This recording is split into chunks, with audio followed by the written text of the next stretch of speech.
Hello জনগণ, আশা করি সবাই ভালো আছেন। তো বিষয়টা হচ্ছে অনেকদিন পর আজকে বিকালবেলা রেল লাইন একটু হাঁটাহাঁটির জন্য বের হয়েছি, কারণ আজকের পরিবেশটা একটু অনেক সুন্দর। কারণ দুপুরে বৃষ্টি হয়েছে, বৃষ্টি হওয়ার পরে রোদের তেমন একটা তেজ নেই, তাপ নাই। প্রকৃতি মানে বর্ষার যে প্রকৃতি সেই রূপটা বোঝা যাচ্ছে, আর প্রকৃতি বোঝাচ্ছে, বৃষ্টি বোঝাচ্ছে যে আমি রাত্রিবেলা আসবো।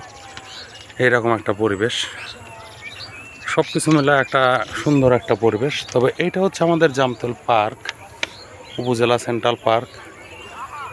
আগে এখানে কোনো পার্ক ছিল না অবশ্য, তবে এখন একটা পার্ক হয়েছে, মানুষজনের একটা বিনোদনের ব্যবস্থা।